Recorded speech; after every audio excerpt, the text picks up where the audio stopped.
waxaa lagu qabtay magaalada Birmingham oo ah magaalada madaxda labaad ee dalkan Ingiriiska shirkaasi waxaa ka soo qayb galay dhammaan taageerayaasha xisbiga kulmiye oo ka mid ah xisbiyada ka jira dalka Soomaaliland iskaga yimaadeen dhammaan gobolada dalkan Ingiriiska ee uu ka kooban yahay shirkaasi oo dulucda abase nuxurka shirkaasi uu ahaa in dhaqaale loo ururiyo gaar ahaan qurba jooga reer Soomaaliland sidii ay dhaqaale u ururin lahaayeen xisbiga kulmiye shirkaasina waxaa ka soo qayb galay mas'uuliyiin sare oo ka tirsan xisbiga kulmiye waxaana ka mid ahaa haddaan daawadayaal dadkii halkaasi mas'uuliyiintii aan wax idinka sheego ugu horreynba marwada gudoomiyaha xisbiga kulmiye isla markaasina murashaxa madaxweynenimada أحمد محمد سيلايو مرو آمنا ورس oo halkaasi iyadoo markaasi hadallo qiimo leh ka soo jeedisay hadaladeedina daawadayaal waxay ahayd sida tan waxa si gaar ah ugu mahadnaqaya hablaha iyo jeedinta ee shaqeeya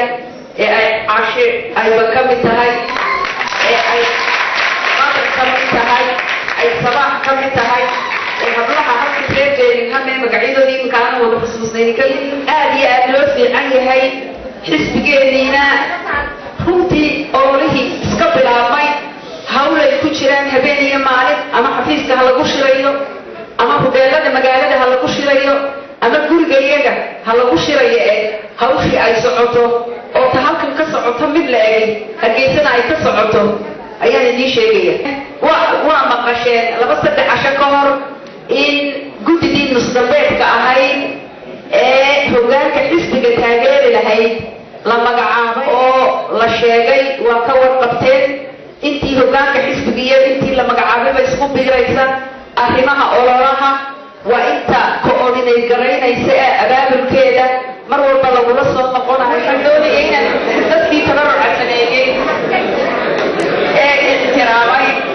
ee roobkii nala dhisay aad iyo aad waa mahadsantiin u yidhaahdo oo iyaguna ka mid ahaa dadkii halkaasi madaxdii ka soo qayb gashay gudoomiye ku-xigeenka labaad ee xisbiga kulmiye cabdiraxmaan cabdilqaadir oo isaguna halkaasi ka hadlay wuxuu yidhi sida waxa ka hadii ilaahay uu gooyo doorashadaas waxa wanaaggaas ka dhigto oo dalka waxba loo qaban doona dalka waxa uu doona dad aan ka shaqaysanin ee ku shaqeeya laakiin sidoo gidaar weyn bay gudbay doorashada ku soo socota saddex ruux doorasho waad ku waayay kartaa haddana dad haysanin ee doorasho ma heli kartid haddana dad haysanin doorasho ma heli kartid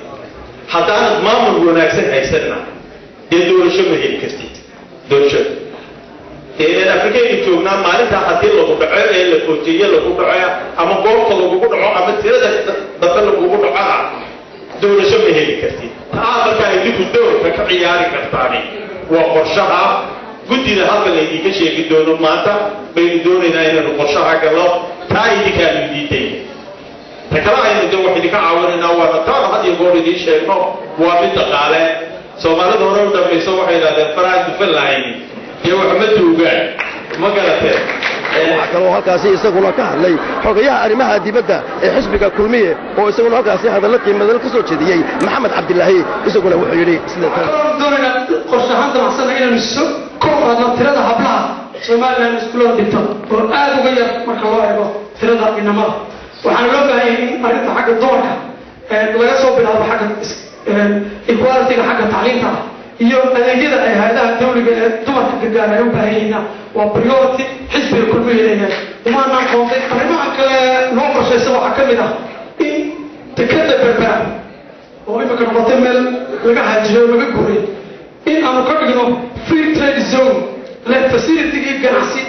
ee ay dekad caalami u baahnayd si ay u ligelayso ugu soo noqoto positionkeedii hore ahaa inay hogaamiso ganacsiga hadday xawo noqoto iyo hadday wax kale noqotee mandiqada geeska shirkan wuxuu ahaa shir weyn oo la isaga yimi dhammaan UK iyo Somalilandba oo ay madaxdii xisbiga halkan joogtay marwadii muxuu ahaa ama hooyadii xisbiga joogtay Aamina Waris Aamina Maxamed Aamina Sheekh Maxamed Jirde runtii wuxuu ahaa shir aad iyo aad u qiimo leh oo bahda kulmiye iyo reer Somaliland qiimo weyn waxaan maanta waarka xaflad aad iyo aad u qiimo badan oo aan ka filayo taayatu ka badan reer Birmingham magacaaga magacayga waxa la caashay banaadan caasha aad iyo aad magacayga Faysal Maxamed Maxmed baa la yiraahdaa waxaan shirku si cadaalad u dhacay waxaanan hubaa gudidan cusub ee campaign-ka la doortayna wax qabanayso gudidii kulmiye